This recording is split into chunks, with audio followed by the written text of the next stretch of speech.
Muy buenos días a todos los espectadores de su programa favorito En el vientre materno.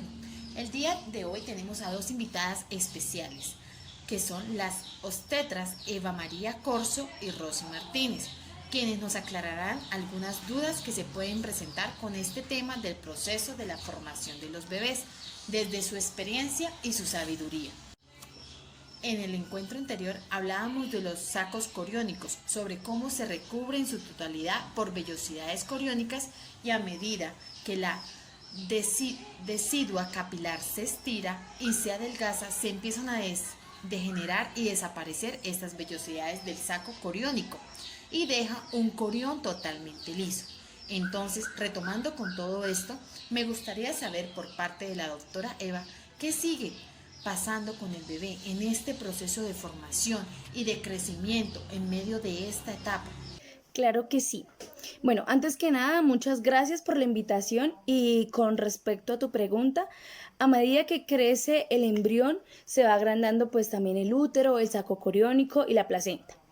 En el caso de la placenta, esta continúa aumentando de grosor y de tamaño hasta que el feto tiene aproximadamente 18 a 20 semanas. Cuando ésta se desarrolla plenamente, cubre un 15 a un 30% de la decidua. La decidua es la recubierta uterina y pues esta pesa alrededor de una sexta parte del feto. Bueno, esta se divide en dos partes o dos componentes. La primera es el componente fetal de la placenta, la cual se forma por un querión velloso, y el componente materno de la placenta, que se forma a partir de la decidua. Pues en esta diapositiva que podemos observar, se muestra un corte sagital del útero a las 4 semanas en relación a las membranas fetales entre sí, a la decidua y al embrión. Entonces podemos observar las partes.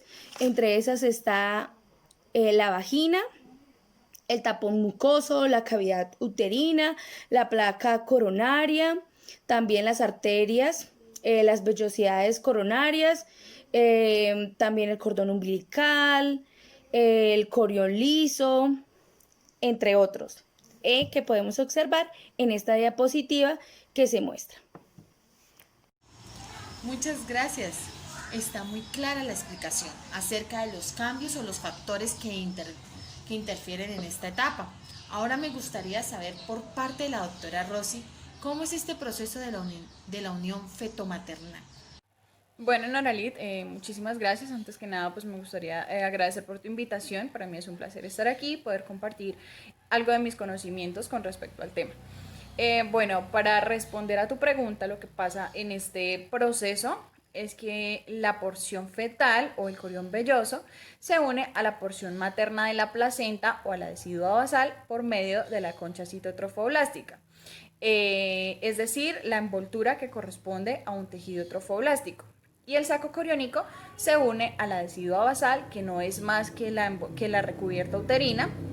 Y en el caso de las venas y las arterias endometriales, ellas pasan a través de las hendiduras de la concha y se abren hacia el espacio intervelloso. Bueno, con respecto a este espacio intervelloso, él está lleno de sangre materna y se deriva de las lagunas que se desarrollaron en el sincitio trofoblasto en la segunda semana. La sangre materna penetra este espacio intervelloso por medio de las arterias endometriales espirales de la decidua basal.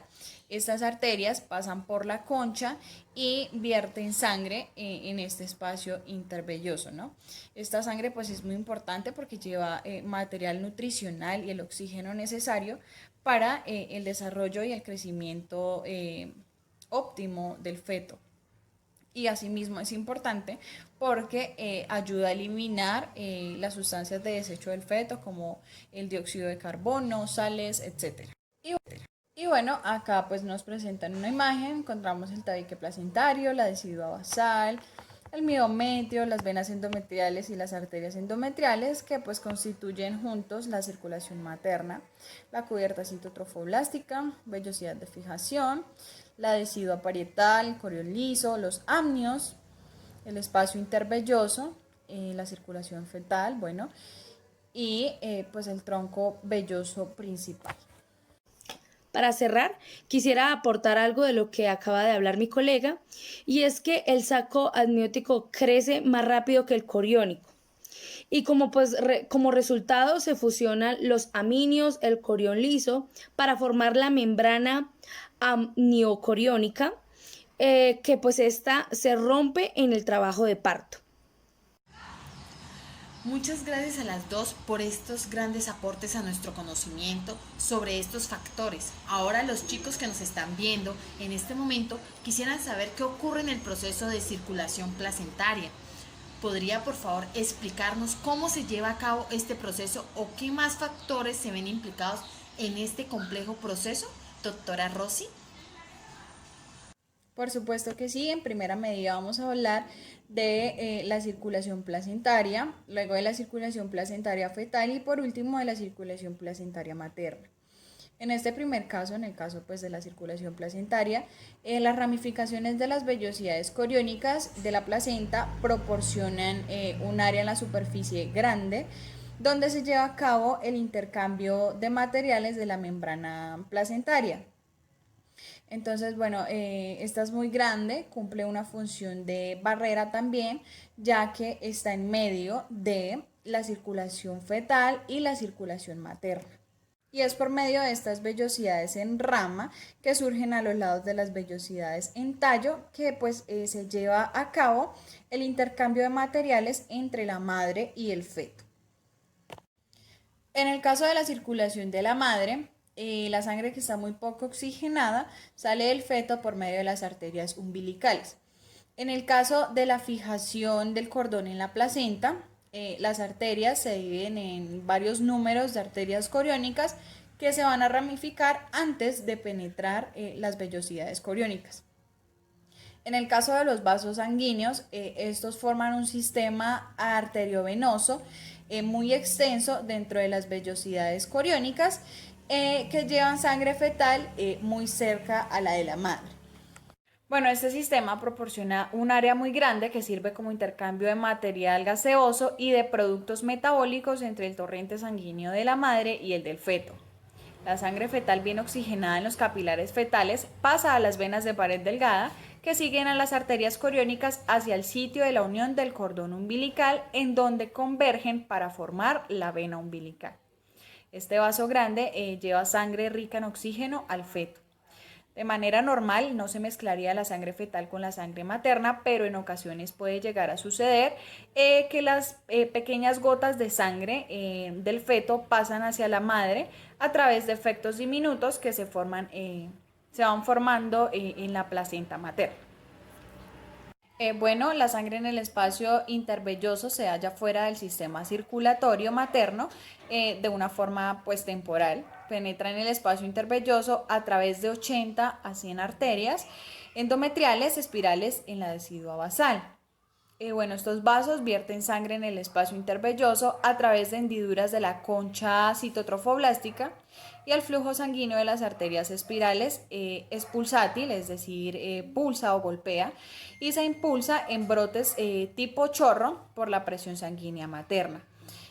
Por lo tanto, esta sangre penetra, ella tiene una presión pues mucho más elevada a la del espacio intervelloso. A medida que se va disipando la presión lentamente, la sangre fluye alrededor de las vellosidades en rama, lo que permite el intercambio de productos metabólicos y gaseosos con la sangre fetal. Y por último, pues la sangre regresa a las venas endometriales y a la circulación materna. Muchas gracias. Es importante conocer acerca de este proceso tan importante que se lleva a cabo. Digo importante porque he leído que el bienestar del embrión y del feto depende más de un baño adecuado de las vellosidades en rama con sangre materna, como lo menciona la doctora, que de cualquier otro factor y que las reducciones graves de circulación uteroplacentaria causan la muerte del feto. Bueno, ya hemos escuchado mencionar la membrana placentaria. ¿Querían por favor ampliarnos un poco más acerca de esta? Claro que sí. Esta membrana está constituida por tejidos extrafetales que separan la sangre materna y la fetal. A las 20 semanas está constituida por 4 capas, que son el sincitiotrofoblasto, el citotrofoblasto, el tejido conjuntivo de vellosidades coriónica y el endotelio de capilares fetales. Después de estas 20 semanas ocurren cambios histológicos en las vellosidades ramificadas, que lo que hacen es una atenuación en el citotrofoblasto y pues en muchas pues de estas ramas. Por último, desaparecen grandes áreas de vellosidades, por lo que solo deja como resultado placas delgadas del sincitiotrofoblasto, y como resultado, en la mayor parte de estos sitios, la membrana placentaria consta solo de 3 capas. A medida que va avanzando el embarazo, la membrana placentaria se adelgaza cada vez más y los múltiplos capilares se encuentran muy cerca de la sangre materna en el espacio intervelloso. Durante el tercer trimestre del embarazo se agregan múltiples núcleos en el sincitiotrofoblasto y lo que esto hace es formar protrusiones multinucleadas o segregaciones nucleares, que son más que unos nudos sincitiales. Esta formación de nudos sincitiales se rompen y son llevados a un espacio intervelloso en la circulación materna. En cuanto a la placenta, cumpliría 3 funciones fundamentales, entonces que serían las de metabolismo, el transporte de gases y nutrientes y la secreción endocrina, ¿verdad? Con el fin de conservar la gestación y promover el desarrollo normal del feto. Sí, justo eso. Asimismo, ella está sintetizando el glucógeno, el colesterol y los ácidos grasos pues al inicio del embarazo. Y pues todo esto sirve como fuentes de nutrientes y energía para el feto. Y pues estas actividades son críticas para las 2 funciones que tú me mencionaste, que son el transporte de gases y nutrientes y la secreción endocrina. ¿Y cómo es posible hacer ese transporte de sustancias o esa transferencia por medio de la placenta? Bueno, el transporte de sustancias entre la placenta y la sangre materna en ambas direcciones se facilita por el área de superficie grande de la membrana placentaria. Casi que todos los materiales pasan pues a través de esta y existen 4 diferentes mecanismos por medio de la cual pasan estas sustancias, que son la difusión simple, que es característico de sustancias que pasan de áreas de mayor a menor concentración. Está la difusión facilitada, que es cuando hay transporte a través de cargas eléctricas. El transporte activo, que requiere energía y puede contener o incluir enzimas que se combinan con las sustancias en cuestión, y la pinocitosis, que es donde el material que se engloba es una muestra pequeña del líquido extracelular. Bueno, asimismo, puede haber transferencia de gases como el oxígeno, el dióxido de carbono, el monóxido de carbono, que se cruzan la membrana placentaria por medio de la difusión simple. También de sustancias nutricionales como el agua, la glucosa, pequeñas cantidades de ácidos grasos, vitaminas, entre otros. También hay transferencias de hormonas proteicas, las cuales no llegan en cantidades muy importantes o significativas al feto. Los electrolitos que de forma libre se intercambian a través de esta membrana en cantidades importantes o considerables, anticuerpos maternos, ya que los que el feto produce no son lo suficientes o son cantidades muy pequeñas, y esto se hace por medio de la pinocitosis. Productos de desecho como la urea o el ácido úrico pasan por difusión simple y la bilirrubina se elimina con rapidez. También los fármacos y metabólicos de drogas, casi todos son fármacos que cruzan por la placenta por difusión simple también, con excepción de los que tienen una similitud estructural con los aminoácidos. Y por último, también puede existir la transferencia de agentes infecciosos. Bueno, es muy importante saber acerca de todas estas sustancias que pueden pasar al niño por medio de esta membrana. Ahora me gustaría saber acerca del parto. ¿Cómo es ese trabajo de parto? si se presentan estas etapas, cuáles son, qué se vive en cada una de ellas. ¿Pueden contarnos, por favor?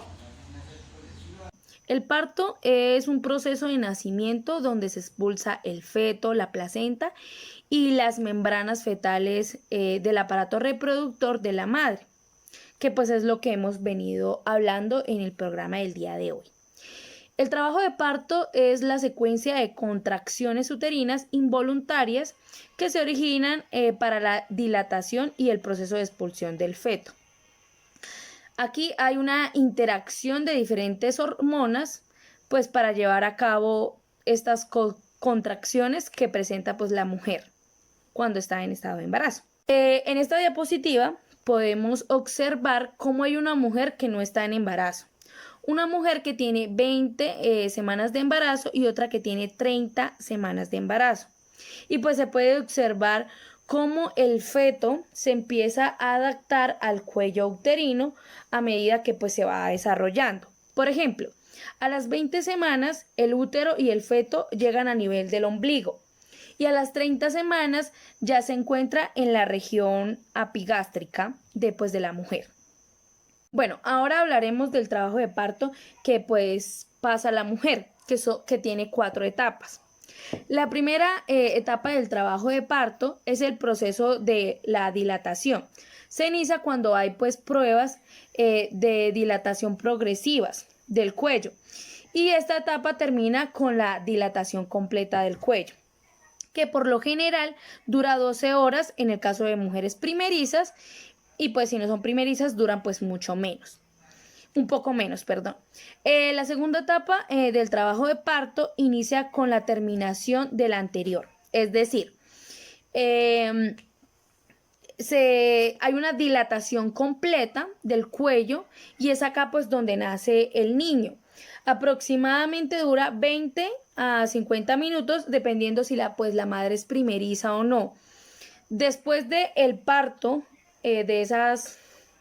de que pues ella ya haya tenido el bebé, hay nuevamente unas contracciones uterinas que dan paso a la tercera etapa, en la que se expulsa la placenta y las membranas con una duración de 10 minutos.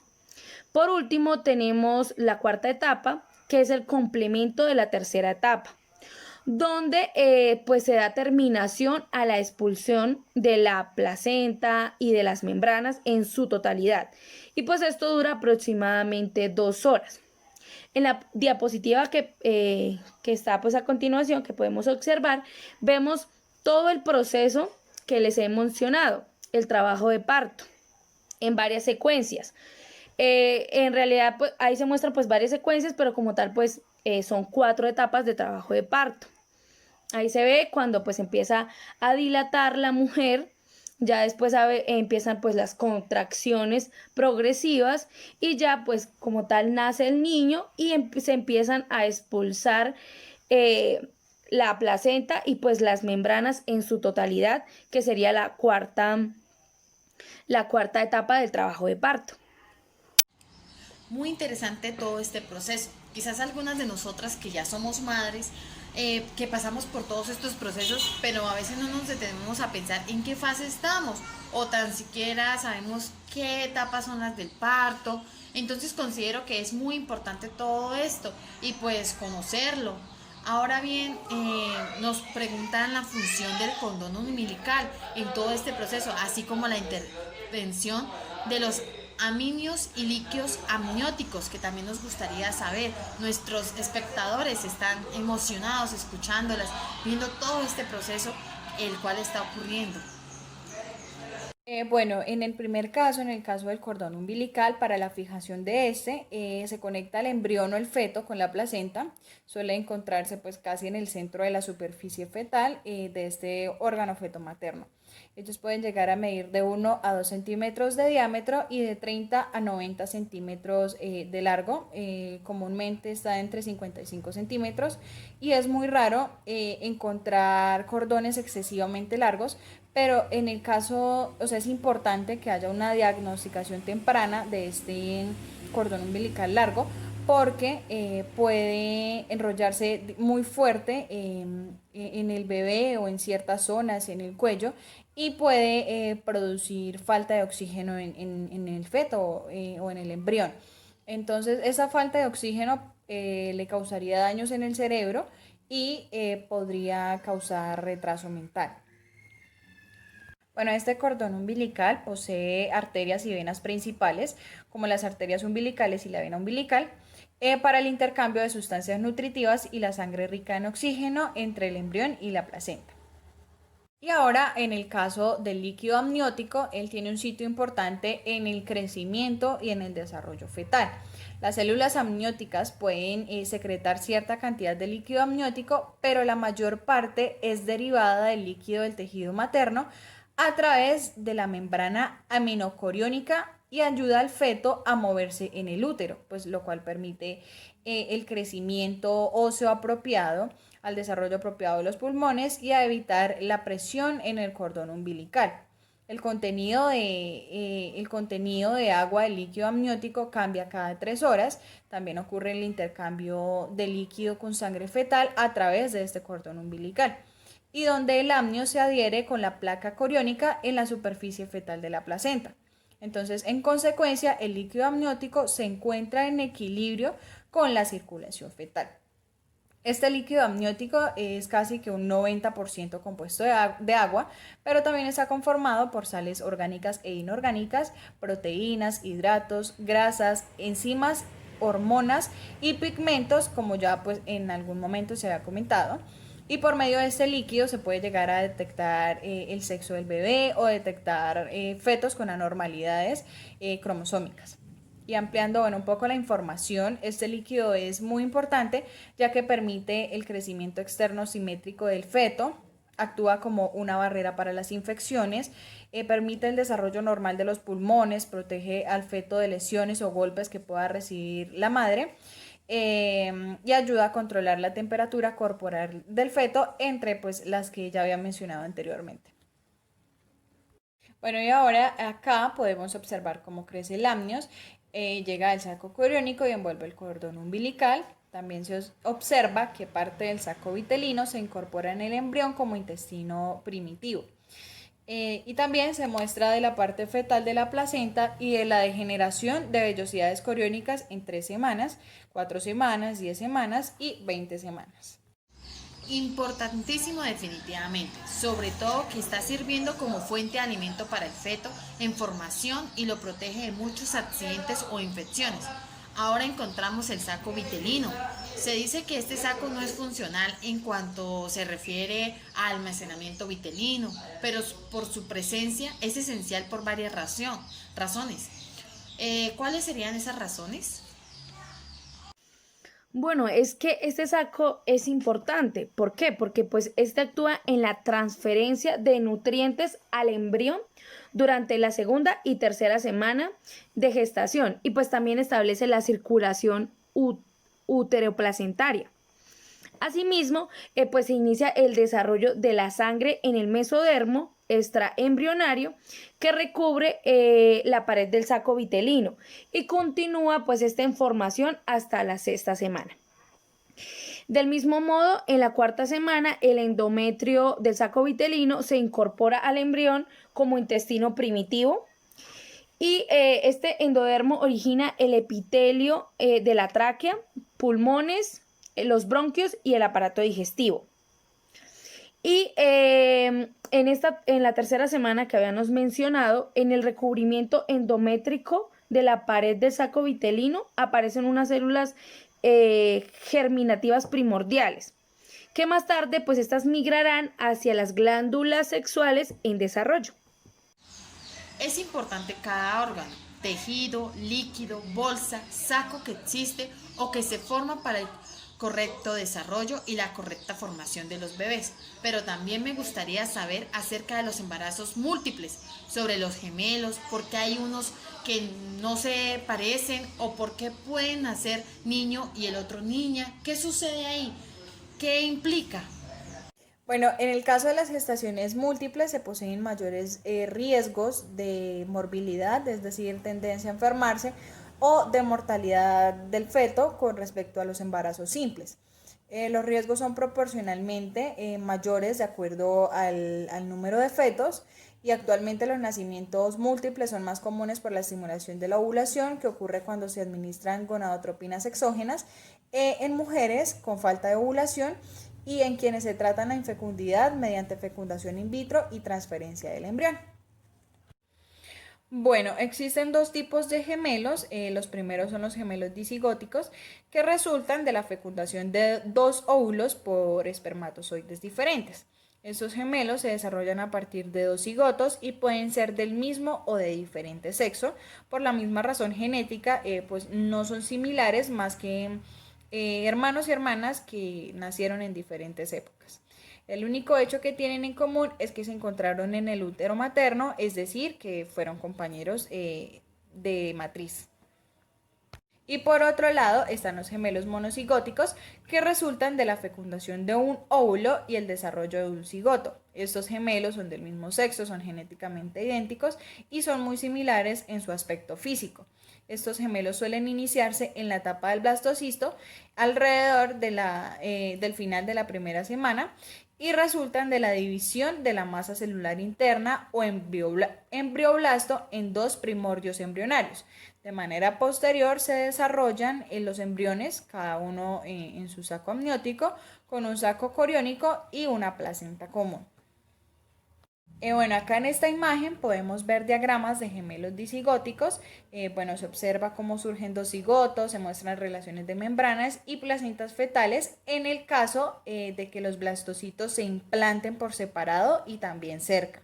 En ambos casos hay dos amnios y dos coriones y las placentas suelen fusionarse cuando se implantan muy cerca. Y en esta otra imagen se ilustra cómo se desarrolla el 65% de los gemelos monocigóticos de un cigoto por división de la masa celular interna del blastocisto. Casi siempre pues estos gemelos tienen amnios separados, saco coriónico único y placenta común. Es increíble todo lo que hay detrás de estas formaciones y el hecho de que se presenten estos factores tan poco comunes. Se dice que en Estados Unidos nacen gemelos, 1 de cada 85 embarazos. Entonces el tema sí resulta siendo muy curioso. Y bueno, ¿se pueden presentar enfermedades? Como nos comentaba la doctora, ¿tienen más tendencia a enfermarse, a sufrir de alguna anomalía o incluso de morir? ¿Qué pasa con eso? El riesgo de muerte de un gemelo en el primer trimestre de gestación es de un 29%. A diferencia del riesgo después de 20 semanas de gestación, que está entre un 3,7 a un 5%. Las causas de muerte intrauterina de un gemelo son múltiples. Estas pueden ser sistematizadas en causas fetales, ovulares o maternas. Aparte de la muerte de este gemelo, pueden causarle consecuencias al sobreviviente. Esta teoría explica que la liberación de elementos tromboembólicos desde el gemelo muerto hacia el gemelo sobreviviente le pueden causar un daño en la isquemia en los tejidos fetales, principalmente en los riñones y en la corteza cerebral. También se presentan los casos de los gemelos unidos, que pues son dos bebés que nacen conectados físicamente. Los gemelos unidos se desarrollan cuando un embrión temprano se separa parcialmente para formar dos individuos. Si bien dos fetos se desarrollan a partir de este embrión, permanecen conectados físicamente. Generalmente están conectados por el pecho, el abdomen o la pelvis. Los gemelos unidos también pueden compartir uno o más de dos órganos internos. Algunos gemelos unidos pueden sobrevivir ya que son separados quirúrgicamente.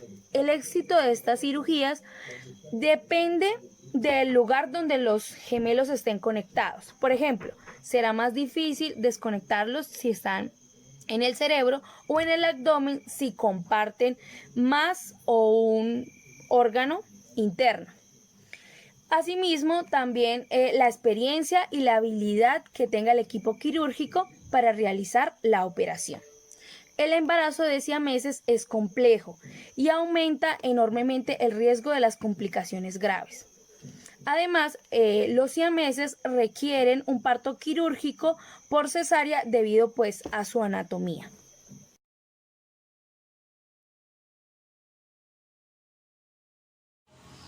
Bueno, muchas gracias por todos los conocimientos que vinieron a compartir con nosotros el día de hoy. Realmente fue muy importante que nos hablaran acerca de este tema tan complejo, pero tan natural y necesario. Muchas gracias, doctora Rosy y doctora Eva María. Espero vernos y encontrarnos en otra ocasión. Nos vemos en la próxima. Hasta luego.